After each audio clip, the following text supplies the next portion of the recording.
Hello friends, तो आज के इस वीडियो में हम लोग क्लास 10th अर्थशास्त्र का चैप्टर नंबर 2 को पढ़ने वाले हैं, जिसका नाम है भारतीय अर्थव्यवस्था के क्षेत्रक।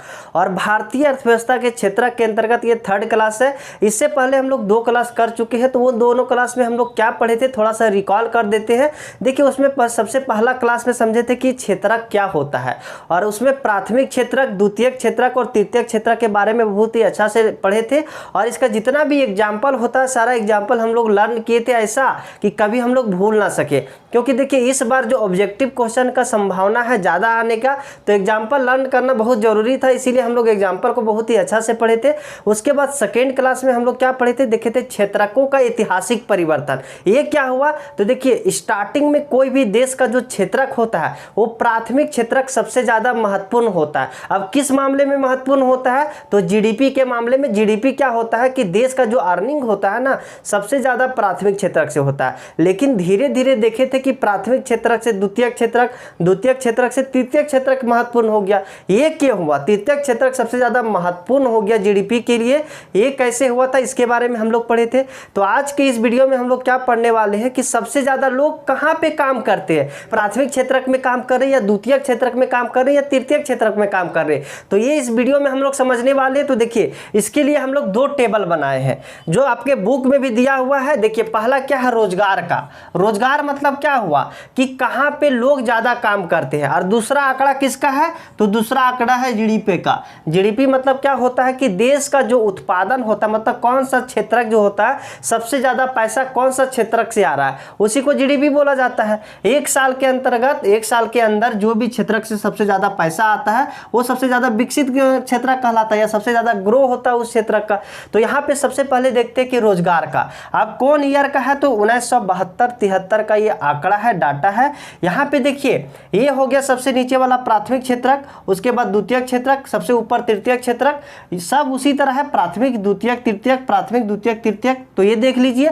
अब यहाँ पे देखिए, सबसे ज्यादा लोग काम किस क्षेत्रक में कर रहे हैं, प्राथमिक क्षेत्रक, द्वितीयक क्षेत्रक या तृतीयक क्षेत्रक। तो यहाँ देखिए 74 लोग जो है 100 में, हम माने 100% है, 100% में 74% जो लोग हैं वो किसमें काम करते हैं, प्राथमिक क्षेत्रक में। 11 लोग किसमें काम करते हैं, तो द्वितीयक क्षेत्रक में। और 15% किसमें काम करते हैं, तो तृतीयक क्षेत्रक में काम करते हैं। ये 1972-73 का डाटा है। जब 2011-12 में देखा गया तो प्राथमिक क्षेत्रक में थोड़ा सा लोग घटे हैं, और कितना, 50% मान लीजिए, क्योंकि 49 है तो 50 मान सकते हैं।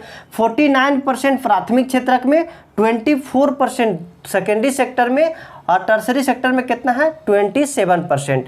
तो ये रोजगार का हुआ कि इतना लोग काम करते हैं। लेकिन अब जो इतना लोग काम करते हैं, अब इतना लोग कितना पैसा कमा रहे हैं, इतना लोग जो 74 लोग हैं वो कितना पैसा कमा रहे हैं ये भी देखना होगा। तो पैसा वाला इधर बनाए हैं, क्योंकि जीडीपी में उधर योगदान दे रहे हैं। तो जो प्राथमिक क्षेत्रक में 74% लोग काम कर रहे हैं, वो कितना पैसा कमा के दे रहे हैं देश को, 40 रुपया। कितना दे रहे हैं, 40 रुपया।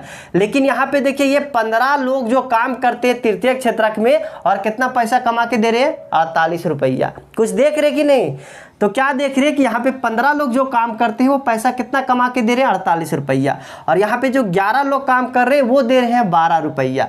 तो यहाँ पे क्या देख रहे हैं आप लोग कि यहाँ पे लोग तो ज़्यादा जुड़े हुए, मतलब लोग यहाँ पे ज़्यादा काम करने वाले हैं, लेकिन पैसा कम दे रहे हैं। तो पैसा क्यों कम दे रहे, इसके बारे में भी हम लोग समझेंगे। तो ये कब का है, 1972-73 का। लेकिन जब 2011-12 में देखिएगा तो और चौंक जाइएगा, क्योंकि देखिए यहाँ पे 49 लोग काम कर रहे हैं, और पैसा कितना दे रहे हैं, लगभग 11 रुपया दे रहे हैं। कितना, लगभग 11 रुपया। और यहाँ पे देखिए 27 लोग काम कर रहे हैं, और पैसा कितना दे रहे हैं, 67 रुपया यही लोग दे रहे हैं। टोटल मतलब 27, 100 में 27 लोग मिल करके कितना, 67 रुपया कितना दे रहे, 67 रुपया। और यहाँ पे देखिए 24 लोग काम करते हैं और पैसा 22 देते हैं। तो ये थोड़ा बहुत ठीक है। लेकिन ये प्राथमिक क्षेत्रक को आप देखिएगा तो लोग तो ज़्यादा काम कर रहे हैं और पैसा कितना कम दे रहे, बहुत कम दे रहे हैं। तो ऐसा क्यों होता है, इसके बारे में हम लोग समझने वाले। तो देखिए, यहाँ पे हम लोग क्या देख रहे हैं कि हिस्सेदारी में जो परिवर्तन है, हिस्सेदारी में जो परिवर्तन है, परिवर्तन कहने के मतलब देखिए यहाँ पे 2 साल का आंकड़ा दिया हुआ है ना, 1973, 1974 से 2013 और 14 का आंकड़ा दिया हुआ है। तो यहाँ पे जो परिवर्तन हुआ है, देखिए यहाँ पे पहले 48 थे, अभी 68, यहाँ पे 12 था, 22 हो गया, 40 था, 11 हो गया।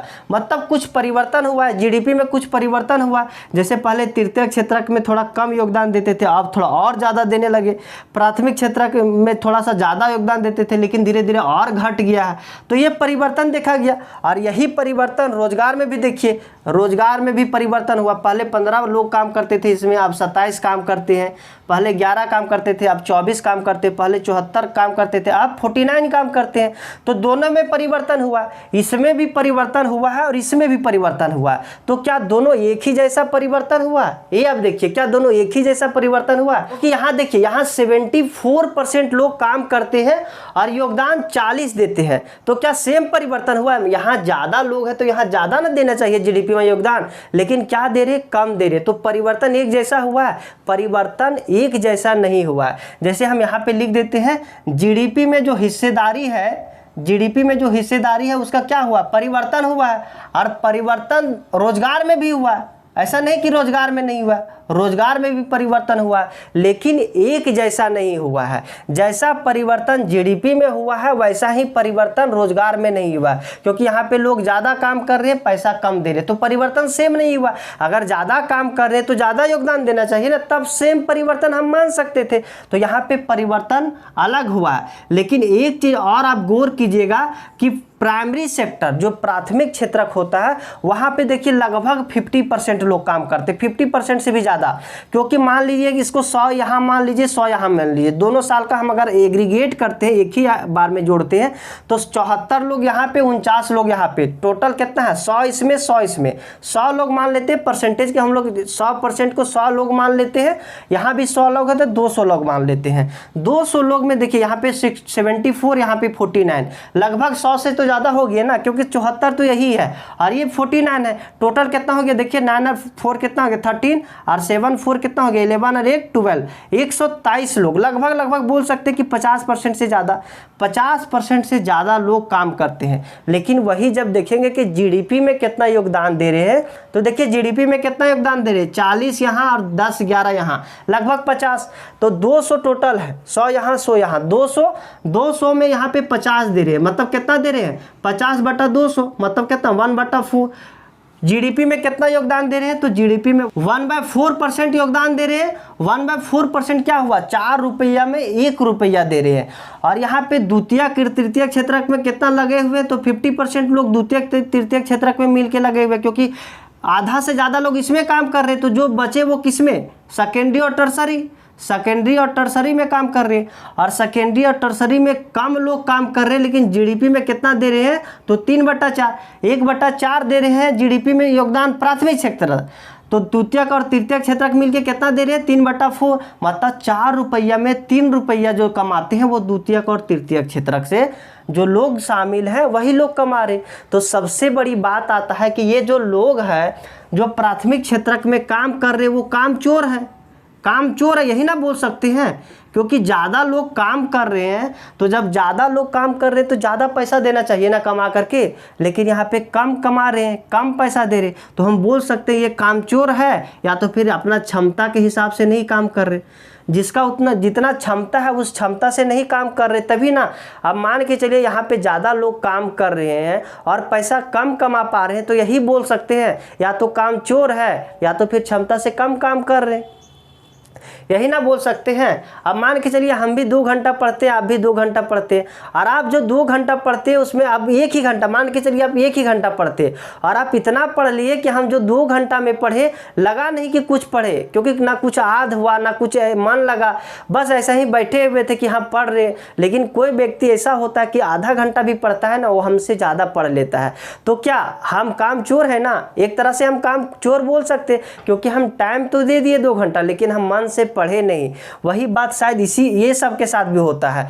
ये प्राथमिक क्षेत्र के जो लोग हैं वो काम चोर है या तो फिर अपना क्षमता से कम काम करते हैं। अगर कुछ लोगों को यहाँ से हम हटा दिया जाए, क्या, अगर मान के चलिए प्राथमिक क्षेत्रक में इतना लोग जो काम कर रहे हैं वहाँ से हम कुछ लोगों को हटा दिया जाए, कुछ लोगों को अगर हम वहाँ से हटा देते हैं तो जो शेष लोग बच जाते हैं उतना लोग भी मिल करके उतना योगदान दे सकते हैं, उतना पैसा कमा सकते हैं। जैसे कहने का मतलब क्या हुआ कि यहाँ पे बहुत ज़्यादा लोग काम कर रहे हैं, कुछ लोगों को अगर हम हटा देते हैं, क्या कुछ लोगों को अगर हम हटा देते हैं, जैसे इसको हम एक एग्जाम्पल से समझते हैं। कौन सा एग्जाम्पल लेते हैं, तो आपका बुक में जो एग्जाम्पल दिया हुआ वही एग्जाम्पल हम लोग देखते हैं कि देखिए यहाँ पे एक किसान है लक्ष्मी, और ये लक्ष्मी जो है यहाँ पे क्या करता है, ये खेती करता है और इसके पास 2 हेक्टेयर ज़मीन है और इसमें 5 सदस्य है। कितना सदस्य है, 5 सदस्य है। और ये 2 हेक्टेयर ज़मीन है वो असिंचित है। असिंचित मतलब क्या हुआ कि वैसा भूमि है जो पानी पटाने का कोई सुविधा नहीं है, मतलब ना तालाब है ना कुआं है, बस बरसात में जो पानी पड़ता है भगवान के भरोसे जो पानी पड़ती है उसी से क्या होता है, खेती होता है। अब होता क्या है कि ये 5 सदस्य है और इसके पास 2 हेक्टेयर ज़मीन है। 2 हेक्टेयर ज़मीन को ये सब क्या करते हैं, उत्पादन करते हैं। और एक और किसान है, एक और किसान मान लेते हैं राम, यहाँ पे तो आपका बुक में सुख राम है, लेकिन राम मान लीजिए कि एक और किसान है, एक बहुत बड़ा किसान है, इसके पास बहुत ज़्यादा ज़मीन भी है और इसके पास सिंचाई करने के लिए व्यवस्था भी है। तो ये क्या करता है कि इस लक्ष्मी के सदस्य जो 5 सदस्य है उसमें से 2 सदस्य को ये अपने पास काम में रख लेता है। क्या, 2 सदस्य को अपने पास काम में रख लेता है। अब इसके पास कितना सदस्य बचा, तो 3 लोग बचे, 3 ही लोग ने बचे। अब 3 लोग भी यहाँ पे उत्पादन कर रहे हैं, मतलब वो खेती छोड़े नहीं है, वो खेती को कर रहे हैं और 3 लोग मिल करके जो खेती कर रहे हैं उसका उत्पादन में कोई कमी नहीं हो रहा है। पहले भी 2 बोरा अगर चावल होता था तो आज भी 2 बोरा चावल होता है, 2 किलो आलू होता था तो आज भी 2 किलो आलू होता है, मतलब उत्पादन में कोई कमी नहीं आया। लेकिन इसका जीडीपी बढ़ गया, इसका आमदनी बढ़ गया। इसका आमदनी कैसे बढ़ा, देखिए कैसे बढ़ा। पहले 5 लोग काम करते थे तो जितना उत्पादन होता था उतना ही उत्पादन आज भी हो रहा है। 3 लोग मिलकर के भी उतना उत्पादन कर दे रहे हैं और जो 2 लोग इधर जाके काम कर रहे हैं इस किसान के पास, तो ये इसका मजदूरी मिल रहा है ना, इसको पैसा मिल रहा है ना, तो पैसा हमको देगा नहीं ना देगा, ये किसको देगा, ये लक्ष्मी को देगा। और ये लक्ष्मी का पैसा क्या होगा, अब थोड़ा सा वृद्धि हो जाएगा, जीडीपी भी क्या हो जाएगा, थोड़ा सा बढ़ जाएगा। तो यही होता है कि यहाँ पे जो लोग प्राथमिक क्षेत्र में जो लोग काम करते हैं वो अपना क्षमता से काम नहीं कर रहे, जितना उसका क्षमता है काम करने का उस क्षमता से नहीं कर पा रहे हैं। अब नहीं कर पाने का भी रीजन है क्योंकि काम कम है, लोग ज़्यादा जुड़े हुए। अब एक छोटा सा खेत है उसमें 10 लोग, अब मान के चलिए एक छोटा सा खेत है, मेरा ही घर मान लीजिए कि जितना हम लोग सदस्य हैं, अगर हम खेती करने के लिए गए, अब कुछ काम है नहीं तो सब कोई ले जाएंगे खेती करने के लिए। अब सब कोई गए, खेत कम है, कोई इधर गप कर रहा है, कोई इधर बैठा हुआ है, तो इस तरह से होता है। तो इस तरह से क्या होता है कि लोग अपना क्षमता से कम काम करते हैं और क्षमता से कम काम करते हैं तो क्या होता है, उसी को बोला जाता है अल्प बेरोजगारी, छिपी बेरोजगारी या परछन बेरोजगारी। अब अल्प बेरोजगारी, छिपी बेरोजगारी या परछन बेरोजगारी क्या होता है, तो वैसा बेरोजगारी जहाँ पे जिस काम के लिए आवश्यकता से अधिक लोग लगे हुए हैं, मतलब उस काम को करने के लिए उतना लोग की जरूरत था ही नहीं लेकिन उतना लोग काम कर रहे हैं, तो उस तरह का जो बेरोजगारी होता है उसी को बोला जाता है अल्प बेरोजगारी या छिपी हुई बेरोजगारी या परछन बेरोजगारी। तो यहाँ पे क्या होता है कि अल्प बेरोजगारी देखा जाता है और सबसे ज़्यादा जो अल्प बेरोजगारी देखा जाता है वो प्राथमिक क्षेत्र के कृषक क्षेत्र में ही देखा जाता है, क्योंकि लोग अब रोपा करने के लिए बहुत लोग जाते हैं और उतना लोगों की ज़रूरत भी नहीं रहता है। देखने से तो लगता है कि सब लोग काम में लगे हुए, क्या सब लोग काम में लगे हुए, लेकिन एक्चुअली में देखा जाए तो वो लोग काम नहीं कर रहे, बस टाइम पास कर रहे। क्या कर रहे, टाइम पास कर रहे। तो इसी को बोला जाता है अल्प बेरोजगारी, छिपी बेरोजगारी या परछन बेरोजगारी। अगर इस लोगों को, जो लोग मतलब एक्स्ट्रा है, उन लोगों को अगर एक समुचित रोजगार दे दिया जाए, क्या समुचित रोजगार दे दिया जाए, तो उन सब मिल करके एक अलग काम करेंगे तो उससे क्या होगा, देश का जीडीपी में वृद्धि होगा कि नहीं। अब ये लोग जो कम योगदान दे पा रहे वो ज़्यादा योगदान देंगे कि नहीं, ज़्यादा योगदान देंगे। तो सरकार को क्या चाहिए कि कुछ अलग रोजगार दिया जाए। आप देखेंगे कि किस तरह से हम लोग ज़्यादा रोजगार सरकार दे सकते हैं, तो इसके बारे में भी हम लोग समझेंगे। तो सबसे पहले अभी यहाँ पे आते हैं, तो देखिए इसी तरह लक्ष्मी के तरह भारत में बहुत सारे लाखों किसान हैं जिसके पास लोग तो ज़्यादा है, काम करने के लिए उतना काम नहीं है। अगर उन सभी लोगों को काम दे दिया जाए तो देश का जीडीपी में क्या हो जाएगा, बूस्ट हो जाएगा, ज़्यादा जीडीपी में योगदान हो जाएगा। तो इसी तरह बहुत सारा किसान है जिसे काम की ज़रूरत है। अब एक चीज़ और समझिए, यहाँ पे अल्प बेरोजगारी समझ गए ना। अल्प बेरोजगारी किसे बोला जाता है, तो वैसा लोग जो देखने से तो काम कर रहे होते, लगते कि काम पे हैं, लेकिन अगर उन लोगों को हटा दिया जाए, कुछ लोगों को वहाँ से हटा दिया जाए और जो शेष लोग बच जाते हैं तो वो सब भी अगर काम करे ना तो वहाँ पे जीडीपी में कोई कमी नहीं होगा। जितना उत्पादन सब मिल करके कर रहे उतना उत्पादन शेष लोग भी कर सकते हैं। तो इसी को बोला जाता है जीडीपी, मतलब परछन बेरोजगारी, मतलब आवश्यकता से अधिक लोग काम करना, एक छोटा सा काम के लिए बहुत लोग काम करना। और एक होता है खुली बेरोजगारी। क्या होता है, खुली बेरोजगारी। अब ये दोनों बेरोजगारी में क्या अंतर होता है, तो खुली बेरोजगारी को हम गिन सकते हैं, क्या कर सकते हैं, गिन सकते हैं। उसमें हम नहीं गिन सकते थे कि ये बेरोजगार है या काम कर रहा है, क्योंकि काम करता तो था लेकिन सिर्फ योगदान कम देता था। लेकिन इसे खुली बेरोजगारी में क्या होता है कि इसे हम देख सकते हैं, अपनी खुली आंखों से देख सकते हैं कि ये बेरोजगार है। जैसे ये खुली बेरोजगारी सबसे ज़्यादा तृतीय क्षेत्र में देखा जाता है, वो भी एजुकेशन सेक्टर में। अगर मान के चलिए आप लोग तैयारी कर रहे हैं, अगर कुछ नहीं हो पाई तो आप क्या करेंगे, खेती करने में शर्म लगेगी, खेत कोड़ने में शर्म लगेगी, छोटा काम करने में खराब लगेगा, तो आप कीजिएगा नहीं कीजिएगा। और इस तरह का जो लोग होते हैं उसी को बोला जाता है खुली बेरोजगारी, मतलब जिसे हम गिन सकते हैं कि ये बेरोजगार है। और ये खुली बेरोजगारी में क्या होता है कि ये काम चाहते तो हैं लेकिन वैसा काम मिल नहीं पाता है, मतलब जिस आवश्यकता अनुसार इसको काम चाहिए वैसा स्टैंडर्ड का काम नहीं मिल पाता है और ये काम नहीं कर पाते हैं। काम के तो इच्छा है, या तो उसका उतना मजदूरी नहीं मिल पाता है, उतना उस हिसाब से वेतन नहीं देते हैं, या तो फिर उसको उस हिसाब से काम नहीं मिलता है और लोग क्या रहते हैं, बेरोजगार रहते हैं। तो इसी को बोला जाता है खुली बेरोजगारी। अब यहाँ पे देखिए, ऐसा नहीं कि ये जो परछन बेरोजगारी या छिपी बेरोजगारी है, इस तरह का बेरोजगारी सिर्फ प्राथमिक क्षेत्र में देखा जाता है। जैसे हम क्या बोले कि कृषक क्षेत्र में ज़्यादा देखा जाता है, लेकिन ये बेरोजगारी जो है द्वितीयक क्षेत्रक और तृतीयक क्षेत्रक में भी देखा जाता है। जैसे हम द्वितीयक क्षेत्रक के अगर कुछ एग्जाम्पल लेते हैं तो क्या ले सकते हैं, जो सब थोड़ा सा ये मरम्मत और पेंटर का काम करते वो सब किस में काम कर रहे, द्वितीयक क्षेत्रक में, और वो सब भी ज़्यादा दिन काम नहीं कर पाते। क्या जो मरम्मत का काम करते हैं या जो पेंटर का काम करते, पेंटिंग का काम, उसको साल भर काम मिल पाता है, नहीं ना मिल पाता है। तो ये लोग भी क्या है, एक तरह का बेरोजगार है। और तृतीय क्षेत्रक में भी देखा जाता है जो ठेला ढकेलने वाले होते हैं, जो सब्जी बेचते हैं ठेला पर लेकर के, तो उसको भी काम मिल नहीं पाता है सालों भर। तो ये सबके पास कोई ऑप्शन ही नहीं है कि कुछ दूसरा काम कर सके, इसीलिए दिन भर तो बिता देते हैं अपने काम में, तो दिन भर बिता देती हैं लेकिन मुनाफा बहुत कम कमा पाते हैं या पैसा का अर्निंग बहुत कम हो पाती है। तो इस तरह से अगर हम लोग क्या करें, सरकार को क्या करना चाहिए, अगर कुछ समुचित रोजगार दे दिया जाए तो क्या हो सकता है, जीडीपी क्या हो सकता है, जीडीपी वृद्धि हो सकता है। जीडीपी में वृद्धि हो सकता है कि नहीं हो सकता है।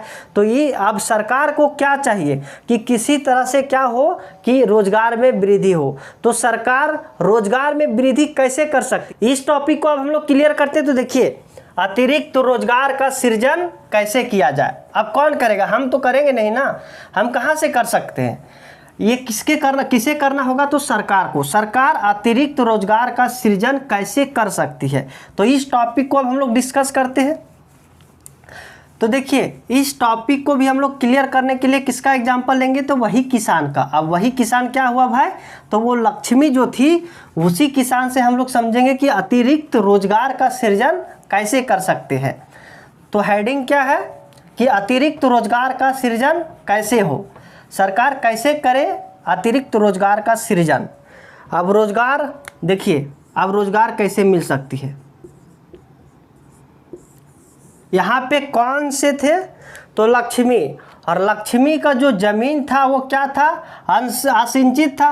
अगर उसे सिंचाई का व्यवस्था कर दिया जाए, क्या, अगर उस किसान को सिंचाई की व्यवस्था कर दिया जाए तो क्या उसका काम में वृद्धि होगा कि नहीं, उसे और रोजगार मिलेगा कि नहीं। अब जो लोग सिर्फ खेती करते थे अब पानी पटाएंगे कि नहीं, अब पानी पटाएंगे तो खेत में जो फसल होगा उसका उत्पादन क्या होगा, कम या ज़्यादा, बताइए, कम होगा या ज़्यादा। उत्पादन क्या होगा, कम होगा, मतलब उत्पादन ज़्यादा होगा, सॉरी, क्या होगा, उत्पादन ज़्यादा होगा।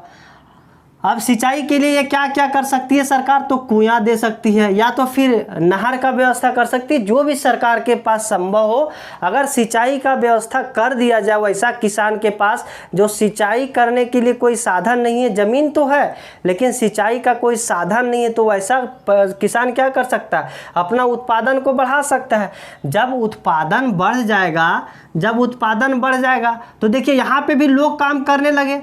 पहले सिंचाई में तो लोग काम नहीं करते थे ना, लक्ष्मी जो थी उसके परिवार से कोई तो सिंचाई में काम नहीं करता था, पटाने वगैरह का तो कोई काम ही नहीं कर पाता था ना, क्योंकि उसके खेत के पास ना कोई कुआं था ना कोई तालाब था, तो कहाँ से पानी पटाते, नहीं ना पटा पाते। लेकिन वहाँ पे सिर्फ क्या था कि बरसात के पानी से जो खेती हो पाता था करता था। लेकिन अब यहाँ सिंचाई में भी लोग काम करने लगे, रोजगार मिला कि नहीं। अब फसल ज़्यादा हुआ तो इसको भंडार करने के लिए भी चाहिए ना, भंडार करने के लिए भी चाहिए। अब भंडारण के लिए वहां भी आदमी का जरूरत होगा। अब भंडार करके छोड़ नहीं दीजिएगा ना, उसको देख रेख करना होगा। या फिर ज्यादा उत्पादन हुआ तो व्यापार होने लगा। अब व्यापार करने के लिए गया ना, क्योंकि देखिए ज़्यादा उत्पादन हो गया तो अब जितना खा सकता था वो खाया, लेकिन जो बच गया उसको फेंक नहीं ना देगा, क्या करेगा, व्यापार करेगा या बेच देगा। अब यहाँ पे क्या हुआ, व्यापार होने लगा। अब व्यापार करने के लिए क्या चाहिए, परिवहन भी चाहिए ना, परिवहन भी चाहिए। अब परिवहन चाहिए तो वहाँ पे भी लोग काम करने लगे, क्योंकि देखिए अब इसी का सामान सिर्फ ले जाना है तो एक दो लोग को चाहिए ना, कोई गाड़ी चलाने वाला चाहिए, सामान को लादने के लिए चाहिए, तो वहाँ पे भी काम मिल रहा है कि नहीं। तो इस तरह से हम रोजगार में वृद्धि कर सकते हैं सिंचाई दे करके। अब सिर्फ सिंचाई से ही इसका काम चलेगा नहीं, इसके लिए उसे और क्या चाहिए, तो इसे और बीज भी चाहिए। और रबी फसल में मन किया इसको कि चलो अब सिंचाई का व्यवस्था तो हो ही गया, अब रबी फसल में भी हम क्या करें, रबी फसल भी हम उगाएं। रबी फसल जो गर्मी में होता है वैसा फसल जैसे चना वगैरह हो जाता है वो क्या होता है, रबी फसल होता है। और ये पानी मतलब सिंचाई का सुविधा है तभी आप कर सकते हैं।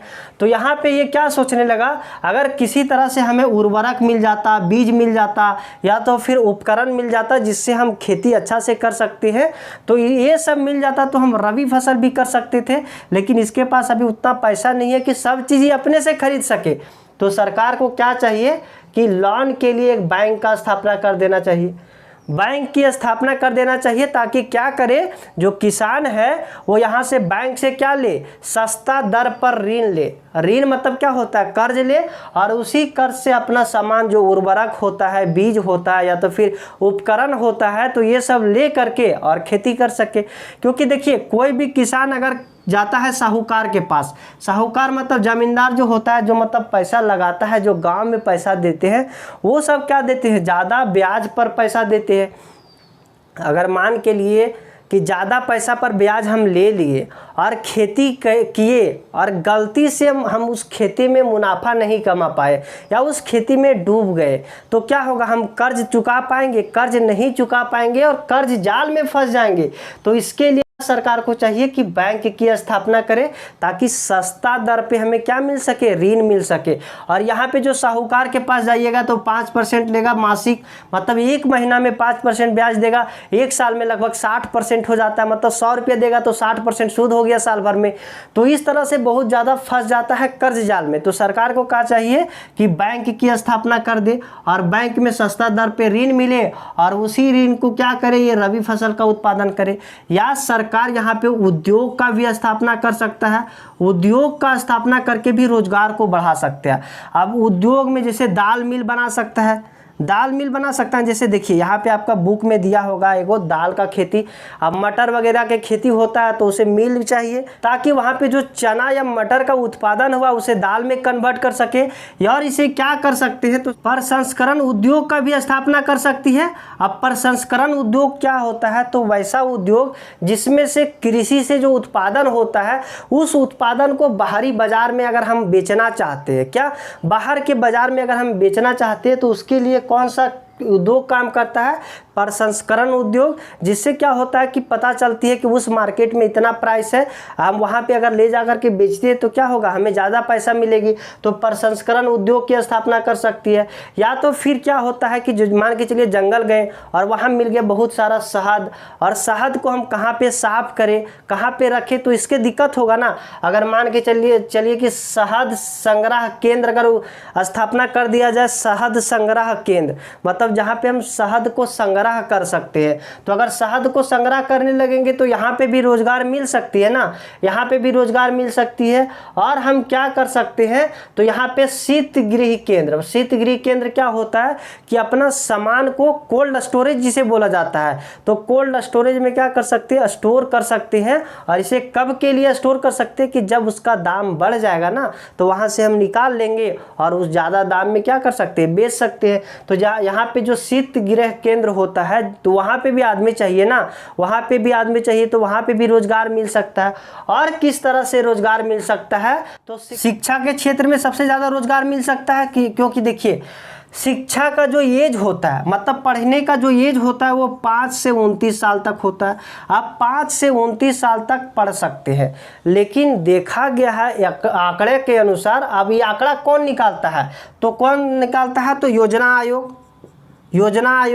और योजना आयोग के आंकड़ा से क्या पता चला है कि अगर इतना व्यक्ति मतलब इस उम्र के व्यक्ति लगभग 60 लोग हैं, तो 60 लोग में 51 लोग पढ़ रहे हैं, 9 लोग नहीं पढ़ रहे, मतलब 9 व्यक्ति नहीं पढ़ रहे, 60 में से 51 व्यक्ति पढ़ रहे हैं, 9 व्यक्ति नहीं पढ़ रहे।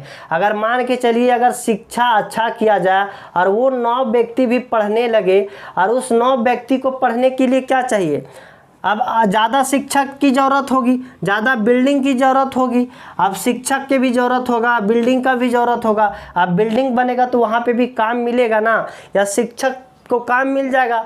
या ये जो योजना आयोग का जो अनुमान था, तो इसमें कितना लोग को काम मिल सकता है, लगभग 20 लाख से ज़्यादा लोग को काम मिल सकता है, इस केवल शिक्षा के क्षेत्र में।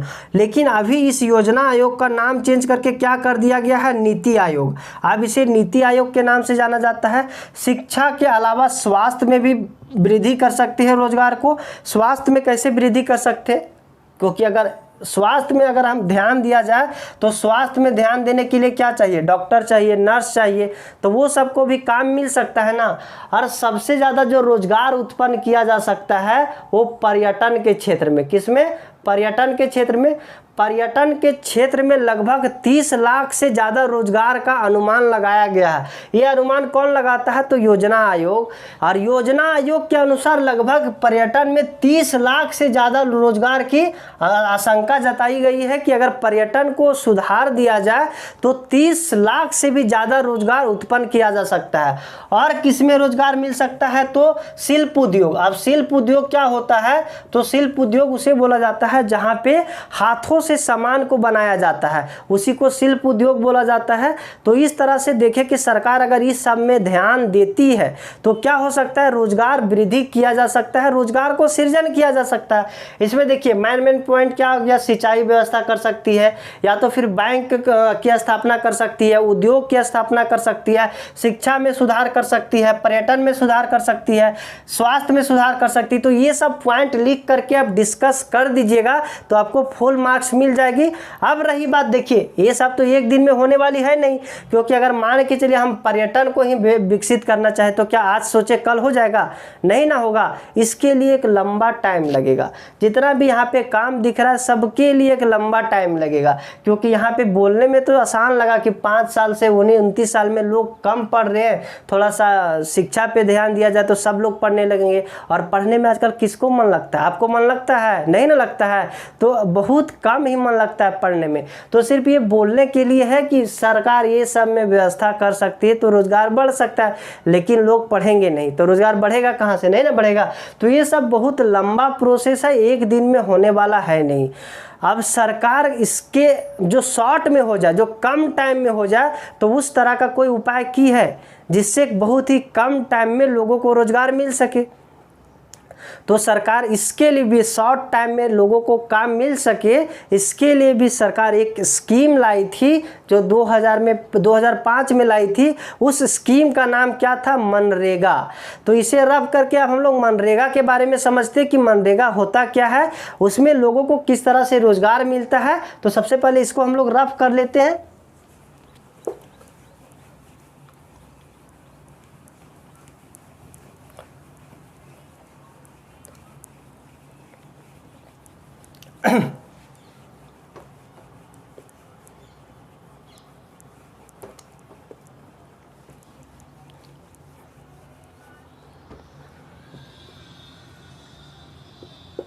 महात्मा गांधी राष्ट्रीय ग्रामीण रोजगार गारंटी अधिनियम, जो कब लाया गया था? तो 2005 ईस्वी में लाया गया था। इसे और किस नाम से जाना जाता है? तो MNREGA, Mahatma Gandhi national rural employment guarantee act, MNREGA, जो कब लाया गया था? तो 2005 ईस्वी में लाया गया था। 2005 ईस्वी में लाया गया था। स्टार्टिंग में इसका नाम क्या था? तो नरेगा था, सिर्फ नरेगा था। बाद में इसमें मनरेगा, महात्मा गांधी जोड़ा गया तो अब नाम क्या हो गया? मनरेगा। अब इस मनरेगा के अंतर्गत क्या होता है? ये मनरेगा लगभग कितना जिला में काम चल रही है? तो 625 जिला में, 625 जिला में इस मनरेगा के तहत काम दिया गया है। और इसमें कितना दिन का काम मिलता है? तो 100 दिन का काम मिलता है। मतलब इस मनरेगा स्कीम के अंतर्गत जो भी लोग जुड़ जाते हैं तो उसे 100 दिनों का काम मिलता है। और किन लोगों को काम मिलता है? तो जो अनुसूचित जाति है या अनुसूचित जनजाति है या गरीब महिला है, मतलब जिसे काम की ज़रूरत है, उन लोगों को इस स्कीम के अंतर्गत क्या होता है? काम मिलता है। तो किन लोगों को काम मिलता है? तो जो अनुसूचित जाति है, अनुसूचित जनजाति है, जो पिछड़े लोग हैं या गरीब महिला है, तो वो सबको इसके अंतर्गत काम मिलती है। और अगर मान के चलिए कितना दिन का काम मिलता है? 100 दिन का।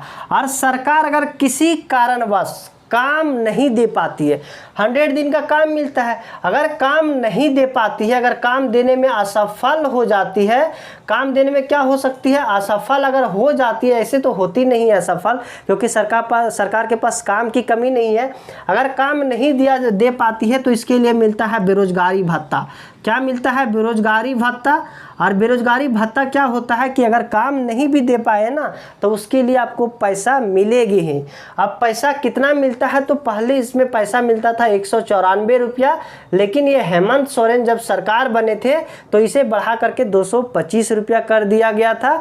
अब इसमें किस तरह का काम का वरीयता दिया जाता है, मतलब इसमें किस तरह का काम ज़्यादा मिलता है? तो इसमें उस तरह का काम ज़्यादा करवाया जाता है जिसमें जो ज़मीन पे काम करवाया जाता है, उस ज़मीन का उत्पादन शक्ति और बढ़ सके। क्या?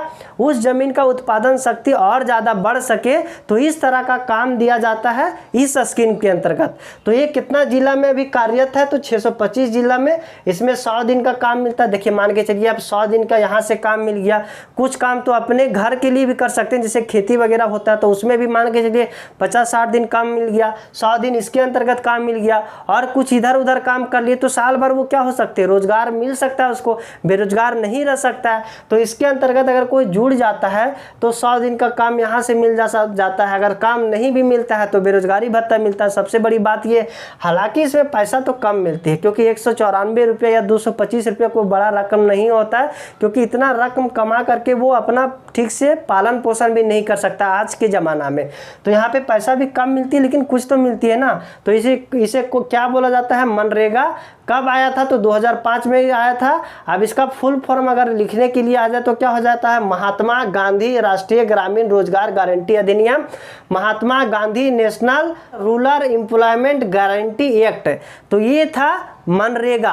अब जो शेष टॉपिक बच गया जैसे संगठित या असंगठित क्षेत्रक और निजी एवं सार्वजनिक क्षेत्रक, तो अगर आपको किसी भी तरह का डाउट इस टॉपिक से होगा तो आप कमेंट सेक्शन में पूछ सकते हैं, आपका रिप्लाई जरूर दिया जाएगा। लेकिन हाँ, अगर आप इस चैनल को सब्सक्राइब नहीं किए होंगे तो सब्सक्राइब करके बेल आइकन को भी प्रेस कर लीजिएगा, ताकि इसी तरह का मेरा सारा आने वाला वीडियो, जैसा अभी अर्थशास्त्र का चल रहा है, उसके बाद हम भूगोल पढ़ाएंगे, मैथ पढ़ाएंगे, जो भी सब्जेक्ट हम पढ़ाएंगे सबका नोटिफिकेशन आपके पास पहुंच सके। तो आप इस चैनल को सब्सक्राइब करके और बेल आइकन को भी हिट कर लीजिएगा, ताकि मेरा सभी वीडियो का नोटिफिकेशन सबसे पहले आपके पास पहुंच सके और आप अपने सिलेबस को पूरा कर सके। तो आज के लिए इतने ही रखते, तब तक के लिए bye bye, have a nice day.